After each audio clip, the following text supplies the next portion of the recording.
observamos distintas realidades para construir una perspectiva propia. Cíclope. Una mirada entre muchas.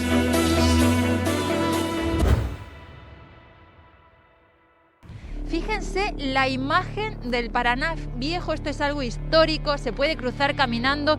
Tiene su origen básicamente en la falta de lluvias en la región de Brasil y Paraguay.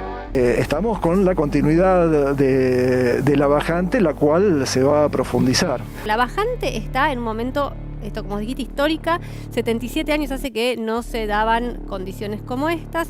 Eso dificulta mucho la tarea de mirar para adelante y hacer un pronóstico, porque la cuenca ha cambiado tremendamente. Río Paraná. ¿Hasta dónde llegarán las consecuencias de la bajante? El río Paraná observa registros con niveles que no se veían hace 70 años. Sin embargo, es el tercero consecutivo que estas medidas se ubican por debajo de las medias anuales, lo cual presenta un escenario inédito en la historia. Lagunas vacías, extensas playas, bancos de arenas y ambientes resecos son las postales de una situación que pocos imaginaban ver alguna vez. Registros históricos con pocos antecedentes.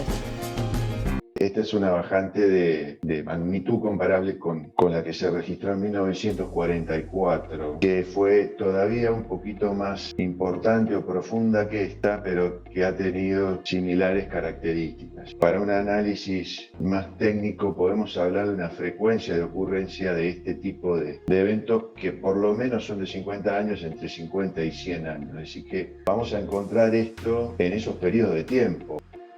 Lo que se había pronosticado que podía pasar está pasando y está pasando en más. La causa principal es la ausencia de lluvias en la cuenca alta del Paraná, que está en Brasil, y es esa lluvia la que recarga el sistema, la que le da el caudal al Paraná. Las lluvias locales pueden mejorar, pero es muy efímero, es muy poco. La ausencia de lluvias tiene connotación directa con el cambio climático. O sea, fenómenos que se han dado hace muchos años de deforestación en masa de toda la cuenca. Esto implica un cambio en el ciclo hidrológico que sin duda es lo que está afectando la falta de lluvias. En este caso este es el segundo año que no se recuperó, no se alcanzó a recuperar el caudal medio. Hubo una mejora, pero nunca se recuperó el caudal medio. Y si bien el pronóstico anual no está terminado porque estamos a mitad de año, se ve que la curva de descenso que está pegando este 2021 es más aguda que la del 2020. Y por lo que dicen, se espera un 2022 similar. O sea que vamos a tener 3 años de un nivel bajo que no logra recuperar el medio normal. Las complicaciones cada vez son peores y se vienen muchas más complicaciones porque se anuncia que la bajante va a durar hasta septiembre, octubre, o sea que hasta vuelta de año no vamos a volver a tener agua de vuelta. Pescado de soga en el Río Grande, cuando nace el huevo, tiene 15 días para llegar a la laguna, el alevino tiene 15 días para llegar aguas abajo a la laguna, ingresar a la laguna para poder desarrollarse y saber defenderse en los ríos. Hoy ese alevino, por más que el sábalo o cual pez desove en el cauce principal del río Paraná, durante esos 15 días sobrevive, pero luego cuando quiere ingresar a la laguna que se encuentra con las lagunas secas, se muere, o sea que son desoves perdidos, desove que venimos perdiéndolo hace 3 años. La existencia de la regulación del río, como consecuencia de la cantidad de represas que se han construido, sobre todo al lado de Brasil, para una situación como esta es un beneficio. Y es un beneficio porque permite regular el río y retener la cantidad de agua para administrarla y poder largarla en momentos en que vos necesitas que haya cierto flujo de agua para garantizar ciertos niveles. Hoy estamos teniendo una afectación por la bajante menor a la que hubiéramos tenido si estaríamos igual que en 1944. Si uno toma desde 1900 hasta 1970, esta situación que vemos hoy se dio otras veces, un poquito más o un poquito menos, pero se dio más veces. Entonces era un ciclo hidrológico seco. Entonces no debemos sorprendernos por esto, pero sí podríamos estar frente a un cambio de ciclo. Es una posibilidad. Esta situación ha traído dificultades de todo tipo para las numerosas comunidades que se ubican a la vera del río Paraná. Problemas para obtener agua potable, escasez de peces, incendios forestales, falta de agua para el cultivo, son algunas de las consecuencias que ha generado este fenómeno. Por este motivo, el Estado Nacional decretó la emergencia hídrica en todas las provincias del litoral argentino por 180 días. Las consecuencias ambientales y humanas. En cuanto a qué aspectos del sistema ambiental se ven comprometidos con esta bajante, te diría que todos, desde la navegabilidad del río, el transporte fluvial, el transporte de cargas, que vos sabés que es muy importante, está la hidrovía Paraná-Paraguay, que es una de las vías de transporte y de exportaciones que tenemos en Argentina, que es muy fuerte. Al respecto, no se está pudiendo circular con una carga normal, se está complicando el amarre de barcazas y de barcos. Desde el punto de vista de la sociedad civil, tenemos muchas de las tomas de agua de las ciudades importantes en el río. En Paraná se está dando un fenómeno de que la toma está quedando descolgada, se están pidiendo obras hídricas para dragar y canalizar para que el agua pueda llegar, y en ciudades como Santa Fe se está viendo que la calidad del agua que empieza a aparecer como potable, que empieza a aparecer en los domicilios, el agua de red, ha cambiado, porque el gran aporte que hacía el sistema Leyes-Setúbal que recibía del Paraná no está siendo el mismo y está prevaleciendo el aporte que en su momento era minoritario, que es de la zona de los Saladillos. Desde el punto de vista práctico, para las zonas, para el comportamiento humano, una bajante de esta naturaleza tiene consecuencias y esas consecuencias modifican ciertos hábitos. Por ejemplo, nosotros no estamos acostumbrados a que el agua sea un recurso escaso. Por ejemplo, la provisión de agua potable se ve afectada en estas cuestiones, ¿no? Entonces hay que tener consideración sobre eso, hay que prever medidas, hay que prever ciertos niveles de escasez. Y lo cierto es que culturalmente no estamos acostumbrados a eso. No lo veo como un problema insoluble y mucho menos que la gente pueda pensar de que no va a tener abastecimiento, por ejemplo, ¿no? O que un buque no va a poder navegar, ¿no? Eso no va a pasar.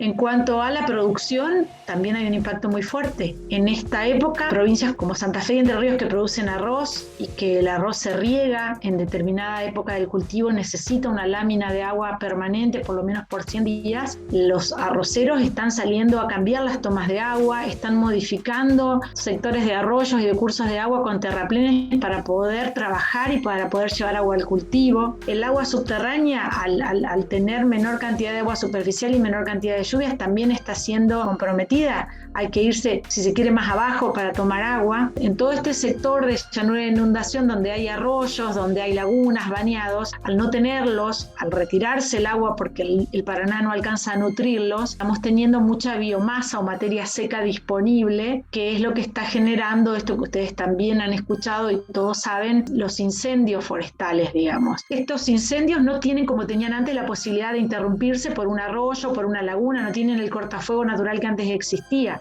Entonces, si sumamos a que el cambio climático depende de gases que se emiten a la atmósfera, el incendio, al quemar materia seca que estaba reteniendo carbono, elimina mucho más carbono a la atmósfera, o sea que esto va a incrementar el fenómeno. Con respecto a la fauna, también estamos con problemas con la fauna de peces, con la fauna íctica, ¿sí? Las zonas de reproducción y de crianza de juveniles se da en ese valle de inundación que yo te decía que se nutre, se dan las lagunas, se dan los bañados. Del sistema nuestro, la especie clave es el sábalo. Es la especie clave porque del sábalo dependen todas las otras especies comerciales del Paraná.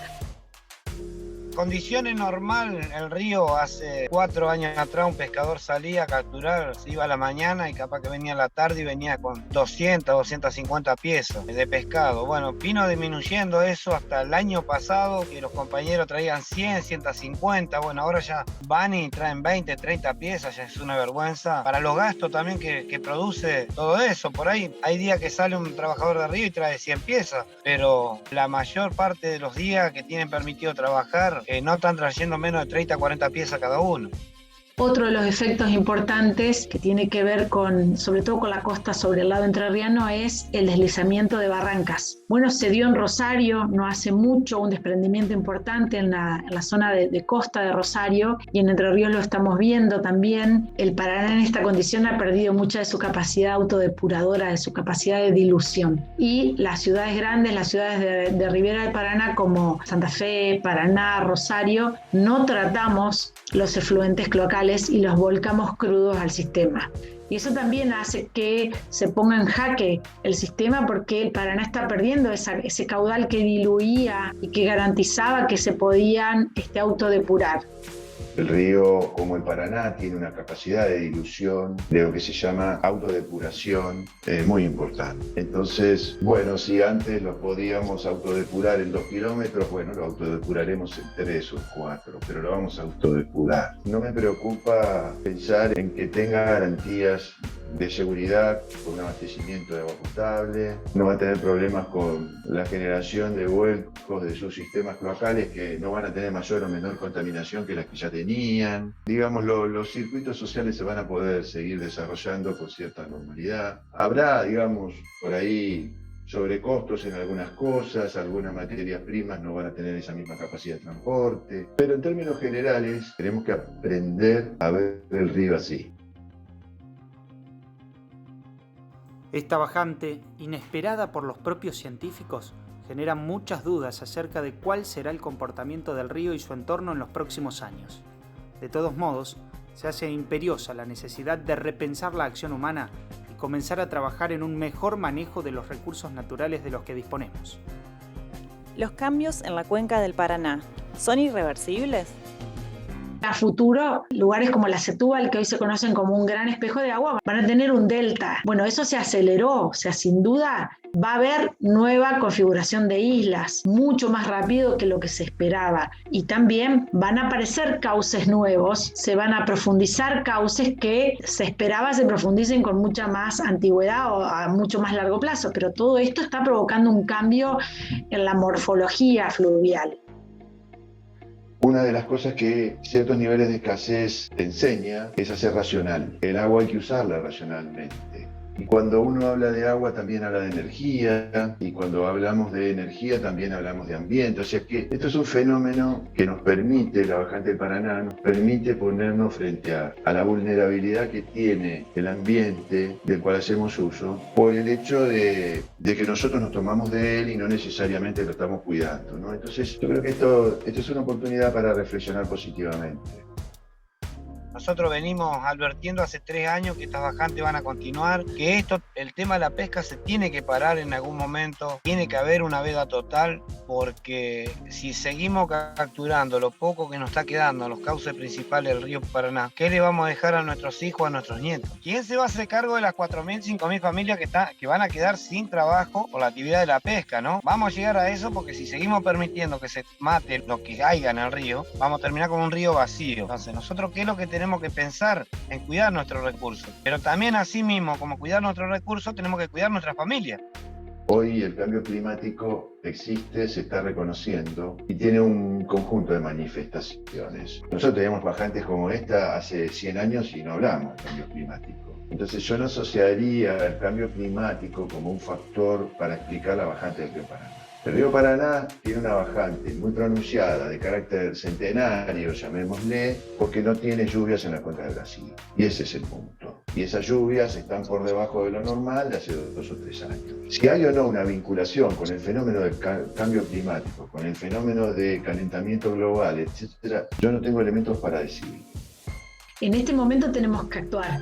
Hace unos años decíamos, sí, cuando venga el cambio climático se puede trabajar. No, en este momento el cambio climático está. Lo que tenemos que hacer es mitigar, adaptar y mitigar. O sea, buscar respuestas desde la ingeniería, desde el conocimiento. Tenemos que tratar los efluentes. Eso es ahora. O sea, tenemos que generar tratamiento de efluentes. Tenemos que evitar quema de residuos. Tenemos que gestionar los residuos sólidos urbanos de la mejor manera posible. Tenemos que evitar o frenar la deforestación, que se sigue haciendo, pero lo tenemos que hacer. Ya no hay tiempo, se está viviendo, estamos todos sufriendo el efecto. Antes lo veíamos como lejano, lo veíamos como de otro hemisferio, en otros países. Bueno, ahora lo estamos pasando. En nuestro río, que es el tercer río más caudaloso del mundo, y fíjate cómo lo está evidenciando, cómo lo estamos viviendo.